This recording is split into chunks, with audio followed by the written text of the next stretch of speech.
나는 너희를 치료하는 여호와임이니라 그랬습니다. 하나님께서는 우리에게 치료의 광선을 발하시고 우리의 치료는 육신의 치료뿐만이 아니라 영적인 치료, 육적인 치료 모든 것들을 다 포함하고 있습니다. 오늘 여기 결론으로 말씀을 드려서 하나님께서 나는 너희를 치료하는 여호와임이니라 라고 했을 때 여기 중간에 보면 내가 애굽 사람에게 내린 모든 질병이 하나도 너희에게 내리지 아니하리라 그랬습니다. 애굽 사람에게 내린 질병이 무엇입니까? 여러 가지 우리가 세상에 살면서 당하는 아픔, 고통, 또 질병 이 모든 것들을 다 포함하고 있을 것입니다. 또 하나님께서 애굽에게 10가지 재앙을 내렸지 않습니까? 그런 재앙이 너희에게는 없게 하겠다는 것입니다. 또 그리고 이스라엘 백성들 속에 무엇이 있습니까? 항상 불평과 불만이 있어요. 그런 모든 것들도 제하여 주시겠다는 것입니다. 아멘으로 받아들이고 그리고 우리가 믿음으로 나아갈 때 하나님께서는 약속하신 치료의 하나님이 되셔서 우리의 모든 것들을 다 치료해 주실 것입니다. 아멘이시죠?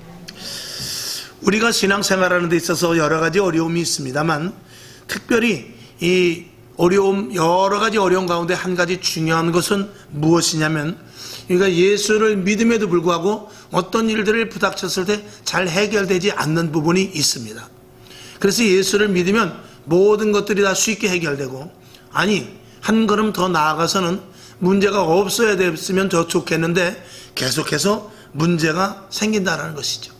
그것에 대해서 우리가 힘들어하고 아마도 예수 믿는 사람에게 교회를 안 다니는 사람에게 예수를 믿으라고 전도하는 데 있어서 예수를 믿어도 힘든 일이 생길 수 있습니다. 이렇게 말하면 이 교회에 올 사람 아마 하나도 없을 것입니다. 우리는 복음을 전하면서 예수 믿으면 사업이 잘 됩니다. 예수 믿으면 병도 치료됩니다. 예수 믿으면 기쁨이 생기고 즐거움이 생기며 자녀들도 잘 되고 직장도 정말 좋은 곳으로 갈 수 있습니다. 우리가 이렇게 말하면서 전도를 합니다. 틀린 말이 아닙니다. 그리고 또 우리가 그렇게 전도를 하죠. 그리고 그것이 분명히 이루어지기는 합니다. 그런데 문제는 뭐냐? 그렇게 해서 우리가 신앙생활을 같이 시작하지만 예수를 믿을수록 어려워지는 일들이 생길 수도 있다는 것입니다. 그래서 병이 나을 줄 알고 왔는데 자녀들이 잘 될 줄 알고 왔는데 사업이 잘 될 줄 알고 왔는데 점점 어려워지고 더 힘든 일로 꼬이는 그런 경우들을 우리가 많이 보게 되는 것이죠. 그러나 하나님께서는 우리가 과정을 할 때 하나님은 우리를 축복의 그릇으로 만들어 쓰신다는 것을 알아야 되죠.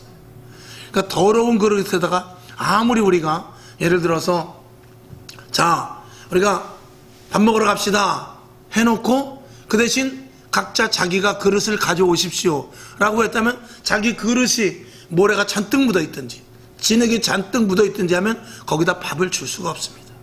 그리고 먹는 사람 입장에서도 그걸 깨끗이 닦아서 가지고 가지. 깨끗이 닦아서 가지고 가지. 이후에다 그냥 먹지. 하는 사람은 하나도 없습니다. 밥도 못 먹게 되고 그릇은 그릇대로 버리게 될 것입니다.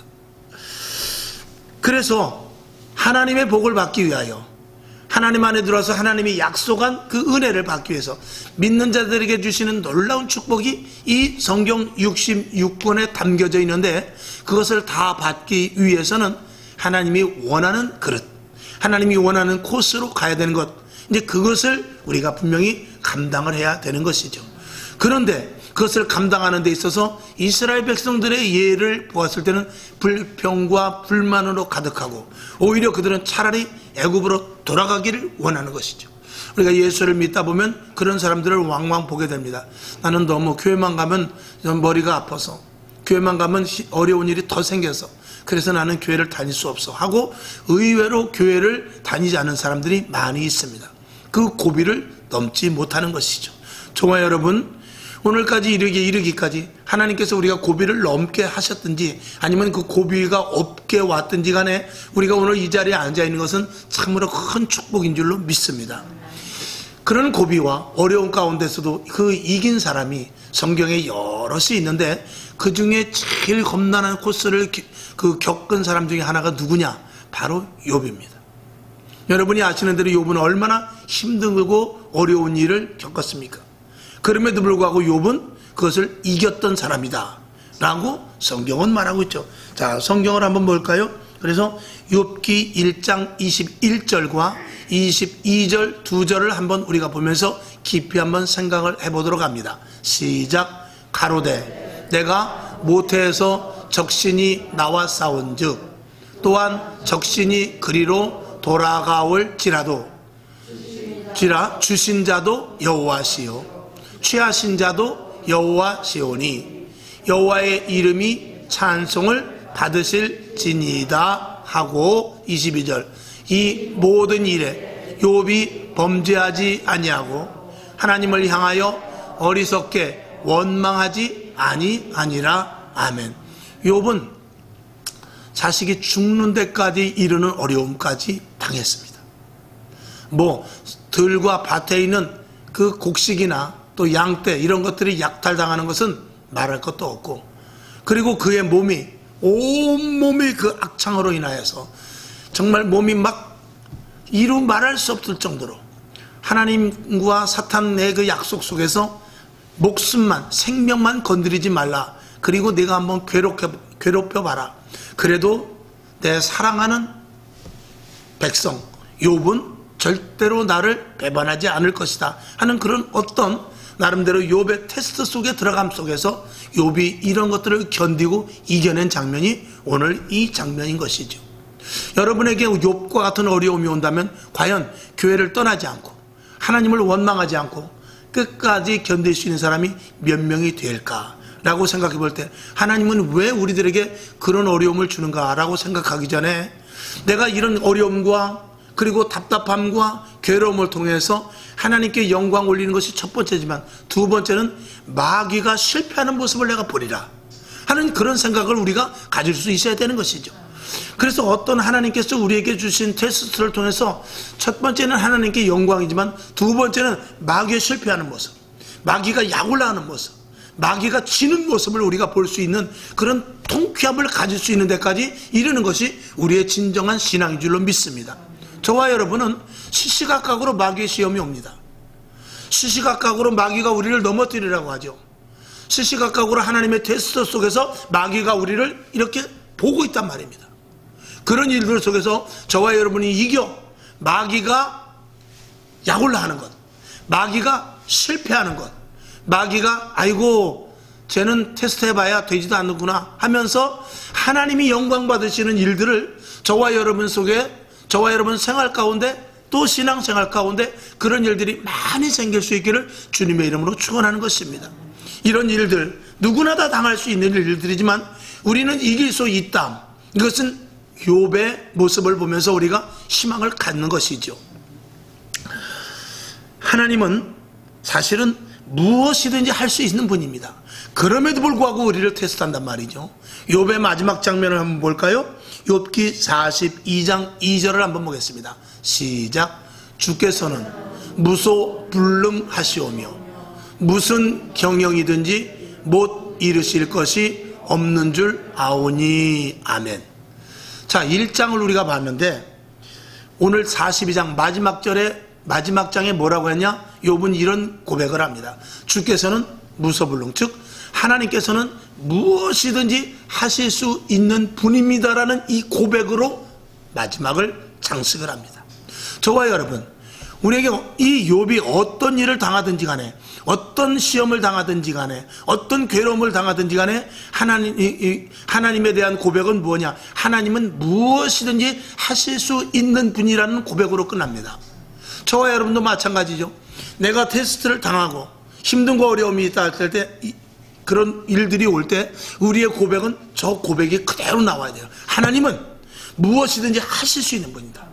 하나님은 무소불능한 분이다 라는 것을 분명히 우리가 고백할 수 있어야 되는 것이죠. 그렇게 된다면 하나님이 무엇이든지 할 수 있다는 믿음을 갖는다면 우리는 나에게 이런 어려움과 정말 감당치 못한 것 같은 어려움이 온다 할지라도 이건 분명히 하나님의 어떤 계획이 있다는 것을 믿을 수 있기 때문인 것이죠. 그런 신뢰 속에서 믿음이 자라나게 되는 것입니다. 자, 성경을 한번 더 볼까요? 요셉은 옥에 갇혔지만 모든 일들을 감당했어요. 또 예수님께서도 제자들에게 이런 말씀을 하십니다. 먼저 마가복음 9장 23절을 보겠습니다. 시작. 예수께서 이르시되 할 수 있거든이 무슨 말이냐, 믿는 자에게는 능치 못할 일이 없느니라 하시니 아멘. 이 욥의 고백은 하나님은 무엇이든지 할 수 있는 분, 능치 못할 일이 없는 분이다라고 이 욥이 고백을 했습니다. 근데 오늘 예수님께서도 무엇라고 말씀하냐면, 예수께서 이르시되 할 수 있거든이 무슨 말이냐, 믿는 자에게는 능치 못할 일이 없느니라 라고 이렇게 말했어요. 그러니까 믿는 자에게는 능치 못할 일이 없다라는 것은 능치 못할 일이 없는 하나님을 믿는 것이 진짜 믿음이다라고 예수님께서 말씀을 해주시는 것이죠. 자, 다시 거슬러 올라가서 우리가 요셉의 믿음을 한번 보겠습니다. 요셉은 옥에 갇혔었지만 그는 원망이 아니고 하나님의 뜻이 무엇인가를 생각했던 것을 성경을 통해서 볼 수가 있지요. 자, 그러면서 그 믿음을 가지고 야곱이 이제 죽습니다. 야곱이 죽을 때에도 멋진 고백을 했는데 이 요셉의 고백을 오늘 한번 보겠습니다. 창세기 50장 19절에서부터 21절까지 세 절의 말씀을 한번 보죠. 시작. 요셉이 그들에게 이르되 두려워 마소서, 내가 하나님을 대신하리이까. 20절. 당신들은 나를 해하려 하였으나 하나님은 그것을 선으로 바꾸사 오늘과 같이 만민의 생명을 구원하게 하시려 하셨나니. 21절. 당신들은 두려워 마소서, 내가 당신들과 당신들의 자녀를 기르리이다 하고 그들을 간곡한 말로 위로하였더라. 아멘. 이 무슨 말씀입니까? 요셉이 형들에 의해서 애굽으로 팔리게 됩니다. 그러나 거기서 옥에 갇혔음에도 불구하고 그는 원망하지 아니하고 하나님의 뜻을 끝까지 이루는 그 자리에 있어서 총리가 됩니다. 그리고 자기 형제들과 아버지가 있던 그 가나안 땅에 기근이 드니까 할 수 없이 애굽에 많은 양식이 있다는 소리를 듣고 애굽으로 양식을 사러 옵니다. 거기서 요셉과 형제들이 만나게 되죠. 그 만나는 기쁨을 가지고 요셉은 형제들에게 말합니다. 얼른 가서 아버지를 모시고 오십시오. 여기는 살만합니다. 그리고 내가 총리가 되었으니까 여기서 얼마든지 당신들이 어려움 없이 살 수 있습니다 하고 아버지 야곱과 형들이 와서 거기서 살게 됩니다. 그런데 아버지 야곱이 죽게 됩니다. 야곱이 죽게 되니까 형들이 겁이 나는 것이죠. 아버지가 죽으면 저것들이 나에게, 저 요셉이 우리들에게, 형들에게 어려움을 주고 그리고 그 원한을 갚지 않을까, 이런 생각을 하게 되는 것입니다. 그럴 때 이 요셉의 오늘 고백이 이 19절, 20절, 21절의 고백인 것입니다. 형들은 걱정하지 마옵소서. 오늘 여기까지 오게 한 것은 하나님의 뜻과 섭리가 있어서 생명을 살리기 위함인 것입니다. 우리 가족을 살리기 위한 것이니 형님들 두려워하지 마시고 자식들을 나에게 맡기시고 여러분 절대 걱정하지 마십시오 라고 말하면서 21절 뒤에 보니까 뭐라고 했느냐, 자녀를 기르리이다 하고 그들을 어떻게 간곡한 말로 위로했다는 것입니다. 제발 걱정하지 마세요. 아무 걱정하지 말라니까요. 형님들, 이게 다 하나님의 뜻 가운데 이루어진 일, 내가 거기에 쓰임을 받았을 뿐이지 절대 걱정하지 마십시오 라고 이렇게 형들에게 오히려 간곡하게 애원을 할 정도로 이야기를 했다는 것입니다. 여러분, 여기서 요셉이 정말 형들에게 팔려갔을 때 어떻겠습니까? 저와 여러분이 요셉의 위치라면 어떻겠습니까? 얼마나 하나님을 원망했겠어요. 그리고 총리가 되었을 때 내가 이 형들의 원수를 내가 갚으리라, 내가 그냥 두지 않겠다, 그러지 않겠습니까? 가만히 생각해보면 아버지도 나빠, 이렇게까지도 말할 수 있을 것입니다. 근데 그는 하나님의 의도를 알았다는 것입니다. 하나님께서 우리 가족을 살리려고 나를 희생시켜서 시험을 통하게 하고 이 시험을 거쳐서 내가 총리가 되었고 그리고 우리 온 가족을 살리려는 하나님의 의도가 있었다라는 것이죠. 이것이 하나님을 온전히 믿는 믿음 안에서 고통과 고난을 이겨내 나갈 수 있는 힘이 되었다는 것입니다.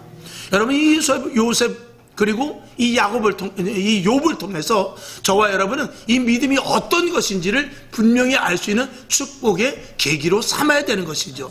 우리는 요셉과 같은 어려움이 있다면, 아니 욥과 같은 어려움이 있다면, 믿음의 선배들과 같이 어려움이 있다면 아마도 서두에 말씀을 드린 대로 예수를 믿으니까 더 어려움이 생기네 이러면서 교회를 떠날 수도 있단 말이죠. 그러나 그러지 말아야 되는 것입니다. 여러분, 자식이 부모의 의도를 안다면, 부모가 자식에게, 그건 대기업 같은데, 미국 같은 데는 그렇게 많이 합니다. 우리나라는 그런 부분들이 좀 적은데, 미국 같은 경우에는 자기 자식을 후계로 삼으려면 제일 먼저 말단으로 시작을 하게 합니다.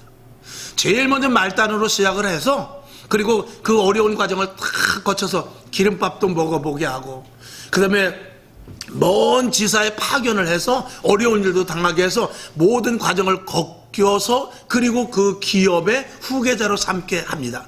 그래야만 구석구석의 모든 요소에서 일어난 일들을 다 알 수 있기 때문에 그렇죠.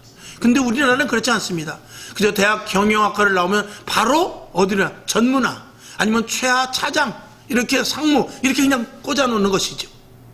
그렇게 해서 자식들에게 그냥 바로 금수저로 물려주는 그런 일들이죠.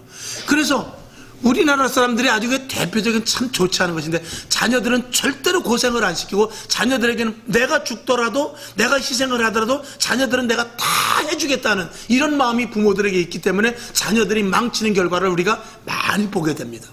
미국 같은 경우는 18살만 되면 그때부터는 노타치입니다. 네가 벌어서 학교도 가고 네가 다 알아서 해라 할 정도로, 지금은 많이 희석이 됐지만 옛날 개척시대부터 미국인의 사상은 그거였습니다. 내가 벌어서 내가 먹어. 우리 집에 와서 내가 잠은 자지만 네가 벌어서 네가 먹고 내 자립심을 키워. 부모가 자식이 없는 것 아닙니다. 그 자식을, 그 재산을, 부모가 재산이 없는 것이 아니에요. 그 재산을 어떻게 하냐, 가만히 갖고 있다가 자식이 그런 고통 속에서 혼자 얼마만큼 자립심을 가질 수 있냐, 그것을 보고 자식에게 유산을 물려주는 거예요. 안 그러면 어떡하죠? 그냥 사회에다 환원해버리고 말아요. 너는 내가 가진 재물을 감당할 수 있는 능력이 되지 않는다 하고 절대 주지 않고 환원을 해버리죠. 그래서 자선단체에 기부를 한다든지, 아니면 교회에 다 기부를 한다든지, 이렇게 해서 재물을 자식에게 절대로 그릇이 되지 않으면 물려주지 않습니다. 근데 우리나라는 그렇지 않죠. 작은 거, 조금만 무거운 것만 들고 가도, 저희 어머님도 여기 계시지만 제가 힘들면은요, 저희 어머님이 더 무거운 걸 들으라고 할 거예요. 그 정도로. 이게 부모의 사랑이지만 어찌 보면 그런 부분이 자칫하면 잘못될 수도 있다는 것입니다. 또 한편으로 볼 때는 저희 어머니에 계시지만 저를 이렇게 목회자가 될 수 있기까지는 많은 고통과 고난을 감수해서 이렇게 만든 것, 그런 부분이 분명히 있죠. 여러분, 자녀를 잘 먹고 잘 입고 잘 살게 키우는 것이 아니라 자녀를 고통과 힘든과 어려움 속에서 하나님의 사람으로 만들 수 있어야 돼요. 그리고 이 세상에 나가서 다른 사람들에게 욕먹지 않는 사람으로 만들어야 돼요. 그게 부모의 책임이고 의무인 것이죠. 그래, 오늘 다시 말씀으로 들어가서 이 욥도 그렇고 요셉도 그렇고 하나님의 의도를 알았던 것입니다. 이 이스라엘 백성들이 광야에 와서 오늘 본문을 보니까 큰 불평과 불만이었어요. 불평과 불만 속에서 그들은 항상 하나님을 원망하고 모세에게 불평과 불만하고, 그리고 그 지도자들, 모세뿐만이 아니라 함께했던 모든 지도자들, 성경에는 뭐 그렇게 많이 나와 있지 않습니다만 하다못해 100부장 50부장에게도 대들었을지도 모르겠어요. 그래서 결국은 계속 불평과 불만 가운데 그들은 가나안 땅을 들어가지 못하는 결과를 맞게 되는 것이죠.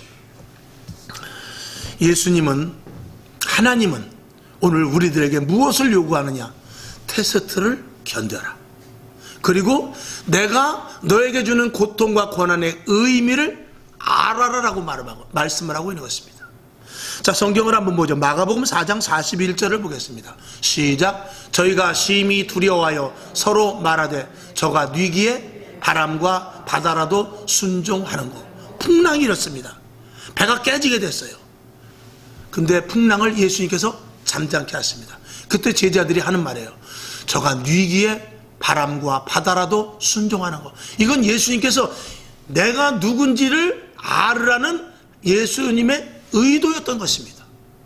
그 의도를 제자들이 얼마만큼 알아차느냐에 따라서 그 제자들이 하나님으로 알고 하나님의 아들로 알고 메시아로 알고 우리의 구원자로 알 수 있는 그 믿음의 영역까지 가게 되는 것이죠. 그 의도를 모르면은 이 제자들은 그냥 한 사람의 불과 세상 사람과 똑같은 사람에 불과할 수밖에 없게 되는 것입니다.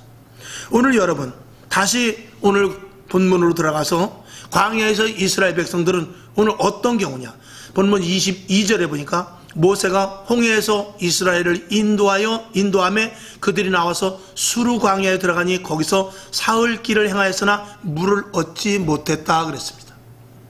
자, 이제 홍해가 갈라져서 이스라엘 백성들이 건너와서 미리암을 비롯해서 이스라엘 백성들이 얼마나 하나님께 영광을 올렸나 몰라요. 정말 하나님이 최고다, 하나님은 멋지다, 하나님은 능력이 많으시다, 하나님은 정말 우리를 구원자가 맞는구나, 이렇게 말했지만 오늘 며칠이요? 3일을 가지 못해서 불평과 불만을 했다는 것입니다. 참 이럴 수 있을까요? 그렇습니다. 인간은 이렇습니다. 오늘 여기 보니까 수르 광야라는 곳을 갔어요. 근데 거기서 물을 얻지 못했대요.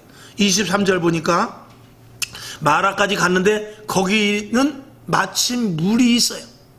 물이 있는데 그 물을 먹어보니까 써서 먹지 못했다고 그랬어요.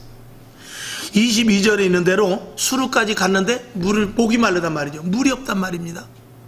그런데 조금 더 가다 보니까 마라라는 곳이 나왔어요. 근데 거기는 마침이 물이 있었어요. 근데 물을 먹으려고 했는데 그 물을 써서 먹지를 못한 것입니다. 그때부터 불평과 불만이 시작되기 시작하는데 겨우 3일을 지나지 않아서 이들이 불평과 불만을 합니다. 우리는 여기서 무엇을 알아야 되느냐? 이스라엘 백성들의 행동을 보면서 우리는 이미 알지 않습니까? 하나님께서 계획하신 의도를 이스라엘 백성들은 전혀 알지도 못했거니와 그것에 대해서 전혀 생각지도 않았다는 것입니다. 여러분, 우리가 하나님이 주시는 시험과 테스트를 통해서 우리가 하나님의 의도를 알면서도 힘들고 어려울 때도 있지만 의도 자체를 모른다면 이건 정말 얼마나 힘든 일을 하고 있는가를 우리가 생각해 볼 수 있어야 되죠.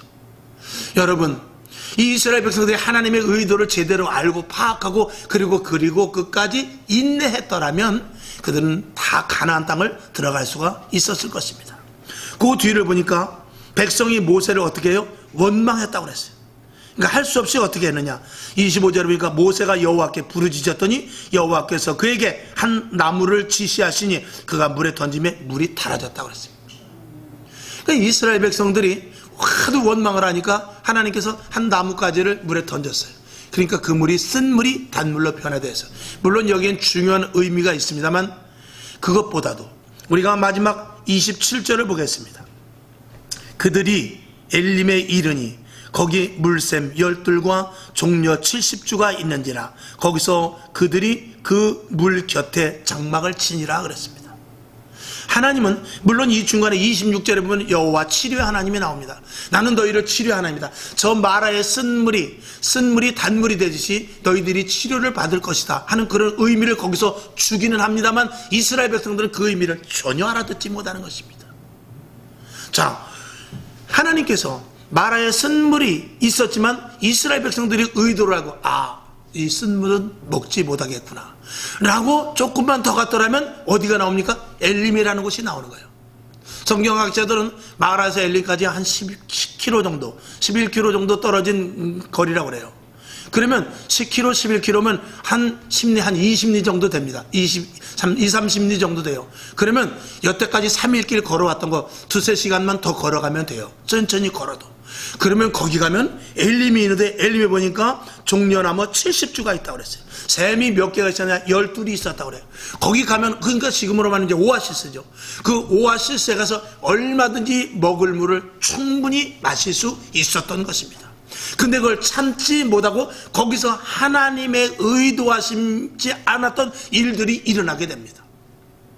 여러분, 거기서 마라의 쓴물이 단물이 변해서 이스라엘 백성들이 교훈을 얻긴 얻었지만 그 교훈을 이스라엘 백성들은 제대로 받아들이지 못했어요. 거기에서부터 미스가 생기게 되는 것이죠. 만일 이스라엘 백성들이 거기서나마 그 의도를 알았다면 하나님 감사합니다. 하나님 감사합니다. 하나님께서는 이렇게 쓴물을 단물로도 만들어 주실 수 있겠군요 라고 했지만 그들은 그렇게 생각하지 않았습니다. 아니 처음부터 왜 단물을 주지 왜 쓴물을 주냐 이것이죠.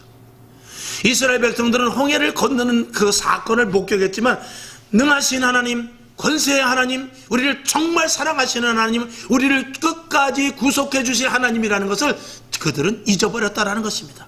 불평과 불명 속에서 아니 바로 단물을 주지 왜 쓴물을 주었을까 하는 이런 생각만 그들 속에 있었다는 것이죠. 그러니까 그들은 하나님이 하시는 일에 대해서 전혀 의도를 몰랐다는 것입니다. 이 의도를 모르게 되면 무엇이 생기느냐? 불평과 불만만 생기는 것입니다. 아까 말씀을 드린 대로 만약에 자녀를 키우는 데 있어서 야 너 우선 말단 사원으로 들어가라, 아니면 너 정문 수의부터 한번 해볼래? 라고 그랬으면 만약에 자식이 부모의 의도를 안다면 알겠습니다 아버님, 제가 아예 청소부로 한번 들어가 볼까요? 이렇게 말할 수 있었을 것입니다. 근데 의도를 묻는다면 아버지 저 사장 아들이에요, 회장 아들이잖아요. 청소부로 어떻게 들어갑니까? 경비로 어떻게 들어가요? 그래도 적어도 부장 정도는 그래도 들어가요. 부장도 사실은 안 되죠. 그래도 아버지 아들인데 어떻게 제가 대학 경영대 나오고 미국 가서 유학까지 박사까지 받아갖고 왔는데 어떻게 제가 아버지 말씀 잘못하셨죠?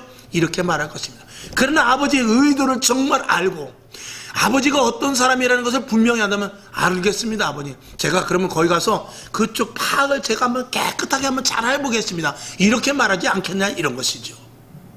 결론으로 말씀을 드릴 때 이스라엘 백성들은 하나님의 의도를 생각하지도 않았고 알지도 못했고 알려 하지도 않았다는 것입니다. 당장 눈앞에 있는 고깃가마, 고깃국, 그 다음에 애굽에서 먹었던 좋았던 것들, 광야에서 얻지 못했던 것들만 머릿속에 생각하고 있었지 단초적인 생각으로만 했다라는 것입니다. 그러니 그런 먼 미래를 보지 못하고 가나안 땅에 대한 소망을 갖지 못하고 하나님의 의도를 알지 못하는 그들에게는 가나안 땅이 아무런 소용이 없는 무용지물이 될 수밖에 없는 것입니다. 오늘 이 시대에 코로나 사태를 통해서 하나님께서 이 나라 또 세계 온 이 땅, 지구, 그리고 각자 여러분에게 당하는 여러 가지 어려움, 개인적인 일들, 코로나가 아니더라도 여러 가지 당하는 일들, 이 속에서 이것이 하나님이 주신 테스트예요. 여기서 하나님의 의도가 무엇이고, 아니 내가 혹시 하나님의 의도를 모른다 할지라도 하나님을 믿는다면 오늘 우리는 하나님께서 어떤 계획 속에서 마치 아브라함이 이삭을 데리고 모리아산으로 올라갈 때 하나님께서 앞으로 어떻게 전개할 일을 내가 모른다 할지라도 이건 하나님께서 어떤 분명한 의도가 있을 것이라는 그 생각을 믿고 나아가는 것과 마찬가지로 저와 여러분은 분명히 지금 당하는 일들 속에서 내가 끝까지 인내하리라, 하나님의 의도를 내가 100%는 모르지만 하나님의 어떤 뜻이 있을 것이라는 생각을 갖고 나간다면 우리는 끝까지 가나안 땅에 이스라엘 백성들이 들어가듯이 우리도 들어가게 될 줄로 믿습니다. 거기 들어갔던 사람은 하나님의 의도를 알았던 여호수아와 갈렙밖에 없었습니다. 오늘 여러분, 우리는 여러 가지 어려움을 당합니다. 저 역시도 개인적으로 교회적으로 어려움을, 당장 저기 앉아있는 이 모습만 봐도 하나님 도대체 이게 뭡니까? 제가 목회를 잘못한 것이 있다면 하나님 목회를 잘못했다고 지금 알려주십시오, 이렇게 말할 수 있어요. 그러나 하나님의 의도를 제가 알지 모르지만 저는 하나님을 믿는 거예요. 하나님을 믿어요. 분명히 하나님께서 어떤 의도가 계실 것이다. 만약에 오늘 점점 교인 숫자가 줄은다 할지라도, 그래서 내가 교회를 목회를 하는데 실패가 된다 할지라도, 가정이에요, 실패가 된다 할지라도 하나님께서 그런 상황 가운데에서도 내가 끝까지 목회를 하면서 하나님을 믿느냐를 보신다면 그 길을 가야 되는 거예요. 또 하나님께서 어느 시점에 이르러서 반드시 분명히 부흥의 그 확실한 일들을 이루어 주실 것인데 그 길 동안 참나 안 참나 본다면 또 그 길을 가야 되는 것이고, 결론은 뭐냐? 저와 여러분이 고통 가운데 끝까지 고통을 당해서 그 문제가 해결되지 않냐고 고통 가운데 하나님 앞에 간다 할지라도 그 고통 속에서도 나를 믿느냐를 보실지, 아니면 끝까지 고통 가운데 가다가 결국은 꽃이 활짝 피듯이 어느 시점에 이르러서 하나님의 때가 이르러서 응답에 확실한 응답을 주어서 여러분에게 묶였던 모든 것들이 확 부러지면서 정말 이전에 눈물을 흘렸던 것들이 화관을 쓴 것과 마찬가지로 큰 기쁨을 누리는 그 자리까지 가게 하나님의 의도가 있는지 그거는 모르지만 우리는 하나님을 믿어야 된다는 것이죠. 이 믿는 믿음이 중요하다는 것입니다. 근데 이스라엘 백성들은 믿음이 없는 백성이었어요. 그래서 오늘 하루를 참지 못하고 3일을 참지를 못하고 40일을 참지 못하고 40년이란 기간 동안 험하게 보내고 가나안 땅도 들어가지 못하는 일들에 이르게 된 것이지요. 여러분 믿음이 없으면 잘못하면 고난 가운데서도 천국을 들어가지 못할 수 있어요. 그러나 믿음이 있으면 끝까지 고난을 당한다 할지라도 천국까지 갈 수 있는 믿음이 저와 여러분에게 있어야 되는 줄로 믿습니다. 그래서 끝까지 우리가 믿어야 되는 것은 믿음이 있느냐, 하나님을 믿는 믿음이 있느냐, 이것이 중요한 것입니다. 그래서 신앙의 최우선은 무엇이죠? 우리가 예수를 믿는다고 하는 거예요. 신앙생활하는 것은 무엇입니까? 하나님을 믿는다고 하는 거예요. 우리가 예수를 믿고 신앙생활하면서 우리가 하나님께 구하는 것은 이 성경 말씀을 믿는 데서부터 시작되는 것입니다. 믿는 것에서부터 깨지기 시작하면 우리는 불평과 불만과 하나님의 의도를 생각하지 못하고 혹시 하나님의 의도를 모른다 할지라도 우리는 믿음을 가지고 끝까지 나가는 것이 이게 신앙인의 길인 것입니다. 그것이 바로 아브라함이 했던 것이고 아브라함의 가장 중요점으로 여기는 하나님의 관점이었습니다. 그래서 우리는 아브라함의 믿음이라고 말하는 거예요. 그리고 야곱, 이삭 쭉 내려가면서 믿음의 대를 이어가는데 그 아브라함의 믿음을 전수한 그 믿음을 가지고 우리가 끝까지 믿음을 지키라는 것이지요. 이 시대는 너무나 믿음이 없습니다. 당장 보여주는 것을 원하고 당장 어떤 문제가 해결되기를 원하고 있어요. 그러나 하나님은 그렇지 않습니다. 하나님은 반드시 의도가 있습니다. 코로나에도 의도가 있습니다. 여러분 개개인에 향하는 어려움도 의도가 있습니다. 그 의도 속에서 진짜 나를 믿느냐 안 믿느냐 보는 것입니다. 그리고 해결됐을 때 분명히 소망을 가지고 있느냐 그걸 보고 계시는 것입니다. 여러분 확실한 믿음을 가지고 끝까지 믿음 놓치지 마시길, 그리고 믿음을 갖되 감사와 즐거움으로 해야 돼요. 고통과 기쁨을 불평과 불만으로 하나님 이게 뭡니까? 언제까지 가야 됩니까가 아니라 하나님 감사합니다. 내가 옥에 갇혔지만 요셉과 같이 옥에 갇혔지만 여러분이 지금 옥에 갇힌 생활을 하는 것 같을 수도 있어요. 옥에 갇혔지만 하나님 감사합니다. 여기서 내가 무엇을 해야 되죠? 나는 하나님을 믿습니다. 여기서 무엇을 해야 되죠? 여기서 내가 할 일을 가르쳐 주시옵소서 하고 보디발에 정말 보디발의 그 가정총무로 끌려갔을 때도 거기서 형을 원망하는 것이 아니라 거기서 가정총무의 일을 최선을 다했고, 그 다음에 강간범으로 또 옥에 갇혔을 때도 거기서 있는 사람들에게 최선을 다했고, 혹시 나를 구해줄까? 술 맡은 장관이 나를 구해줄까 했지만 술 맡은 장관은 강간무소식일 때도 그는 있는 자리에서 그 옥살이를 하면서도 최선을 다했던 것입니다. 그게 무엇이죠? 그게 믿음이라는 것입니다. 여호와 여러분, 이 믿음이 있어야 마지막 때까지 견딥니다. 이 믿음이 있어야 끝까지 교회를 지킨단 말입니다. 이 믿음이 있어야 끝까지 저와 여러분 가정이 살아나게 될 줄로 믿습니다. 저와 여러분 주님 오시는 그날까지 인내하며 견딜 수 있을 줄로 믿습니다.